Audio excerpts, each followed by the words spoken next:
All right, Roger Martin here from Billings, Montana. Good day, and this is X22 report. It's very interesting. It's going to get very hot this spring and summer as things heat up, and it's starting to heat up already. Ever see them angry or pissed off or lashing out at people? Well, we see Maxine Waters. But how about the rest?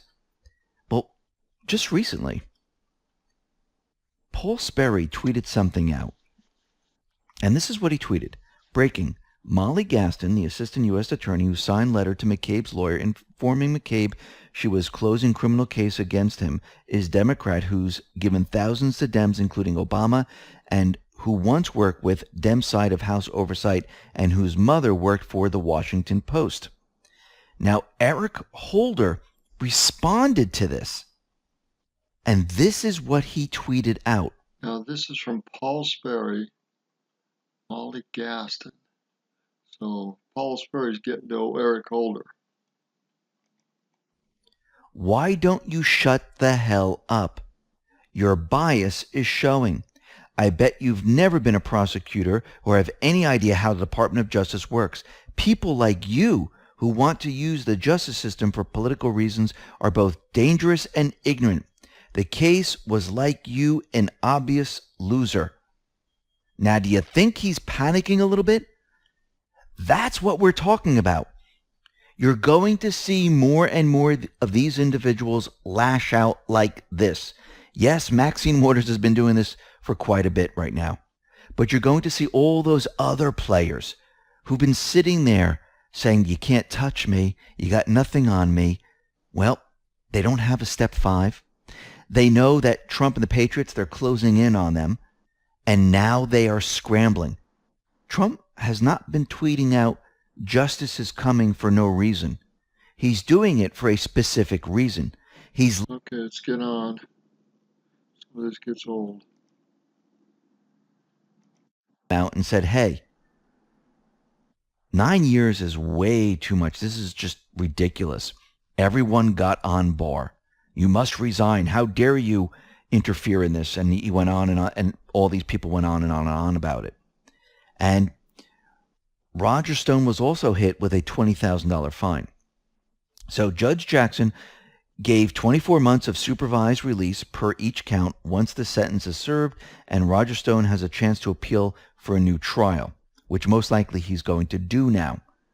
And they're going to call in the individual that is causing the issue. Trump tweeted out the following.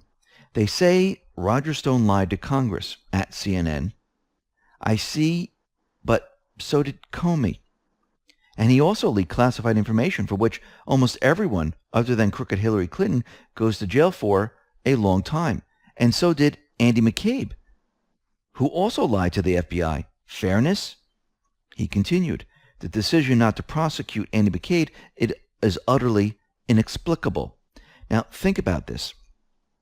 Roger Stone is getting sentenced longer than Anthony Weiner, who got 21 months for sexting with a minor. And he's also a registered sex offender. Roger Stone got 3 years and 4 months for lying. Does that make any sense? No. But what is Trump doing? He's showing and educating the people, look, we have people that lied. Peter Strzok, Lisa Page, Clapper, Brennan, Comey. They're not on trial.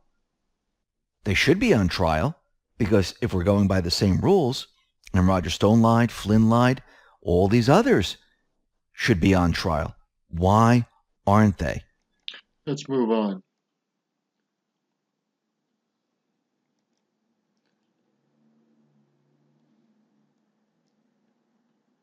Who's this? Information I thought was important to our country. I was shocked to find out that no other member of Congress had taken the time in their official or unofficial capacity to interview Julian Assange. At no time did I offer Julian Assange anything from the president because I had not spoken with the president about this issue at all. However, when speaking with Julian Assange, I told him that if he could provide me information and evidence about who actually gave him the DNC emails, I would then call on President Trump to pardon him. At no time did I offer a deal made by the president, nor did I say I was representing the president. Upon my return, I spoke briefly with General Kelly. I told him that Julian Assange would provide information about the purloined DNC emails in an exchange for a pardon. No one followed up with me, including General Kelly, and that was the last discussion I had on this subject with anyone representing Trump or in his administration. Even though I wasn't successful in getting this message through to the president, I still call on him to pardon Julian Assange, who is the true whistleblower of our time. Finally, we are all holding our breath waiting for an honest investigation into the murder of Seth Rich. So Trump had nothing to do with this. The headline was fake. And Trump didn't send Dana over there. This was a discussion between Julian Assange and Dana was trying to set something up, but it had nothing to do with Trump. The Patriots already know the information. This has already been planned out. What the mainstream media was trying to do is they were trying to get ahead of the story because they know the DNC was never hacked by Russia. They know that Julian Assange is going to say Seth Rich gave me the information. All right, let's move on. I'm beating this dead horse for a long time. Let's see what happens.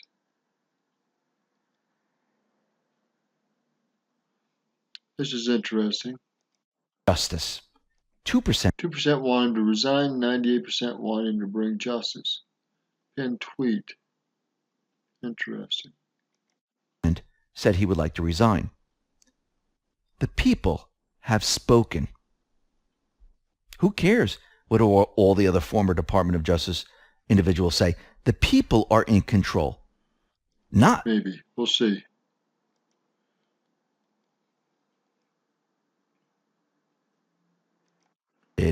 With commuting sentences, pardoning people. Of course, the mainstream media is out there saying, oh, he's abusing his power.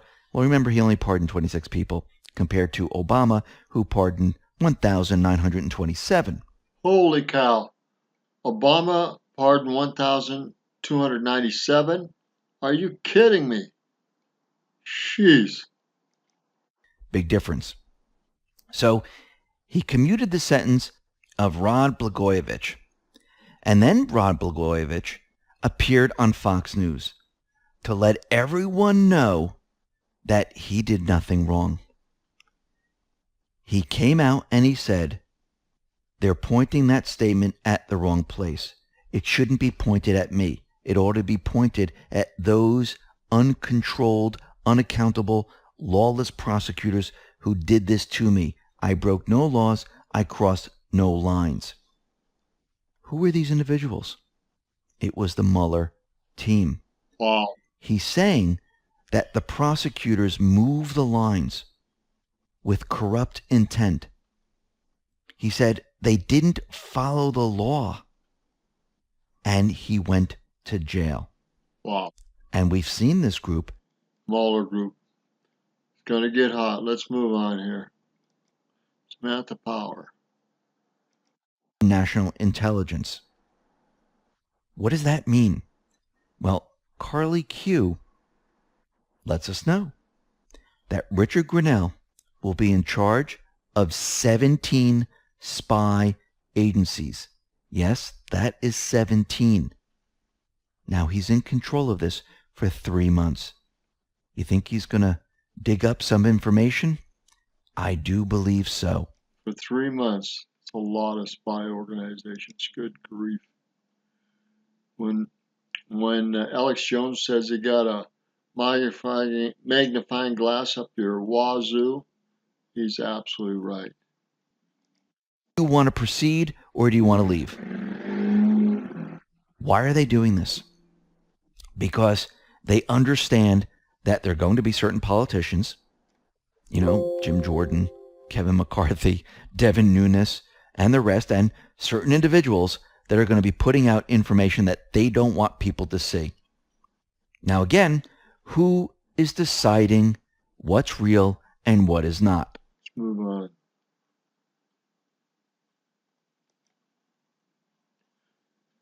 Get on some Q posts. And it says 6 media giants now control a staggering 90% of what we read, watch, or listen to. And down below, Q gave us the antitrust laws, also gave us the Sherman Act, and said Google, Facebook, Twitter, change we can believe in. And also, down below that, gives us the Telecommunications Act of 96. And says, and this is in brackets of bold, Bill Clinton set the stage. So Bill Clinton in 96 set the stage to protect these social media companies. Under that, it says that was the plan. This way, they have the ability not to get sued. They can slowly bring in the policies that they wanted, like hate speech and everything else, and continually change their terms, and nobody could say anything. Under that, it says, could a new Telecommunications Act be on the way? And I do believe. Could a new Telecommunications Act be on the way? I hope it is. We need to clean this stuff up. Let's move on. If a Republican did what they did, there would be very serious ramifications. Can you imagine? 65. But when you look this up, this is from an old board. It's not the right post number. The right post number is 3366. And it says, Les Wexner, founder of Victoria's Secret, connect the dots. Now, under that gave us a Twitter link to Sapna. And this is a story, the New York Times, about Victoria's Secret. So let me just read a portion of this. Victoria's Secret has been under a microscope for its outdated marketing and the L Brand CEO's Epstein's connections. More than 30 people also described in an entrenched culture of misogyny, bullying, and harassment. This culture was presided over by current L Brand's chief executive Les Wexner, 82, and recently departed chief marketing officer Ed Razak, 71, who oversaw the annual fashion show. According to current and former execs, employees, contractors, models, court filings, and other docs, employees have struggled to steer Victoria's Secrets away from a porny image. Now, under this, Q says Epstein in brackets, Wexner in brackets. The story goes much deeper, darker, and darker is in brackets and bold. We're going to move on. I'm sure it does.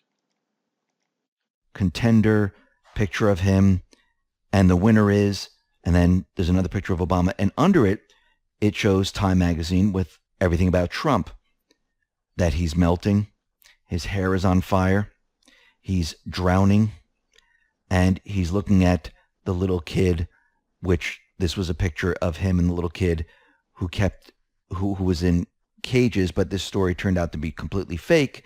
They weren't really in cages, it was a photo shoot. So they're showing the difference, and under this it says, thank you, bakers, the best is yet to come. RE, the mainstream media, that's in brackets and bold.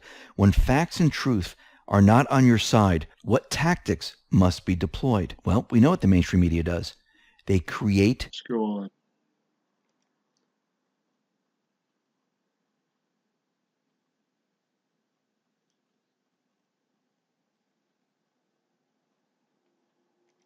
$1 billion media companies attack and miss, all for a few thousand followers, all for a conspiracy. A public awake is their greatest fear. Now, in this article, it never even mentions QAnon. In the article, it says he made no reference to the far-right fringe QAnon movement in the United States, but the message was similar. So this has nothing to do with QAnon. So what is the mainstream media going to do? Because we know that justice is coming. The attacks are going to intensify. They're going to make it seem like QAnon is a cult, that we're angry, violent people, which is furthest from the truth. Method. Q proves info, then pushes researching logical thought altruism, and the Constitution. These are never goals of a cult. Globalists have indoctrinated mass amounts of people into their cult.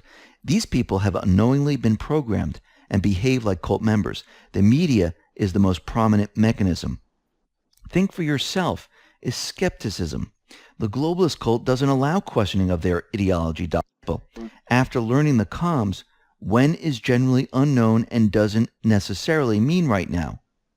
Q1. My take on Q. Q is a scholar. Q is a philosopher. Q is a law professor.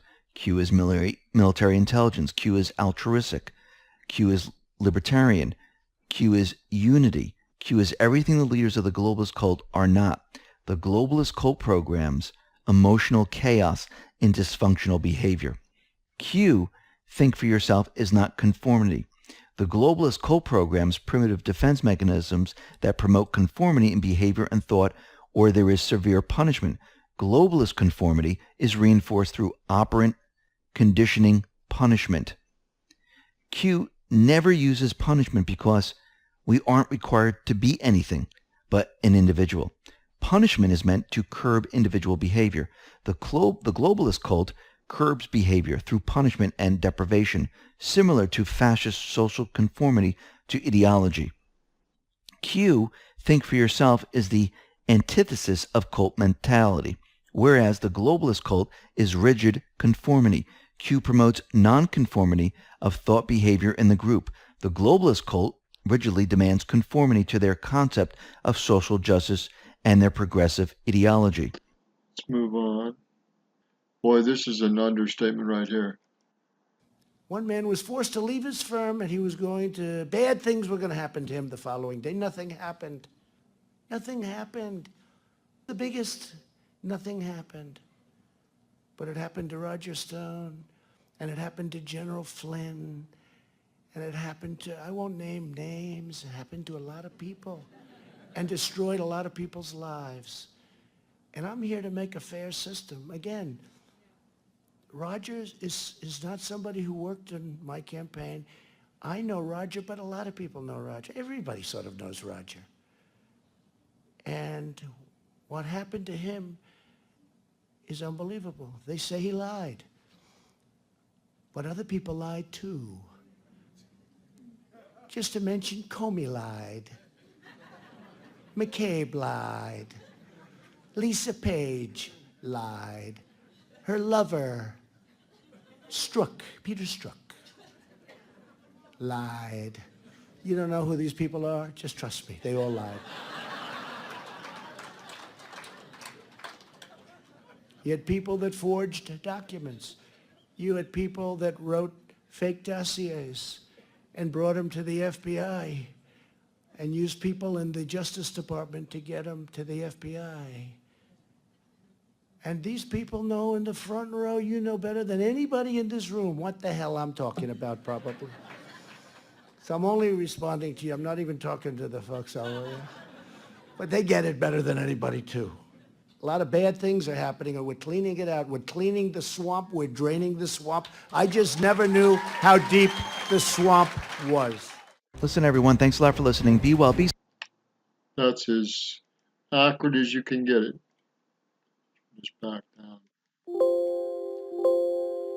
Amazing, shameful, and disgusting, but the battle goes on. I hope more victories are done to the next 4 years, 4.5 years, or more, almost 5. And it continues because this is deep, this is wide, and it is bad. My greatest fear is after Trump leaves, it will just accelerate again and be as great a mess, if not greater. The Anons have said, Q has said that they've got things in place. I sure hope they do. But again, these elites do not obey the law. They make their own rules. They think they can rule with power and money, and they abuse the laws, to say the least. They're criminals. In mind and heart and deed, they're criminals. Most unfortunate. Again, Roger Martin from Billings, Montana. The hope is that some of this stuff can be straightened out, that we'll live in peace and unity for a little bit longer. And the great hope is Christ will come back, consume the wicked, and we'll live in peace. But we have a great, great battle ahead of us before that day happens. In Jesus Christ's name, amen. Amen and amen. Can I get an amen? Good day.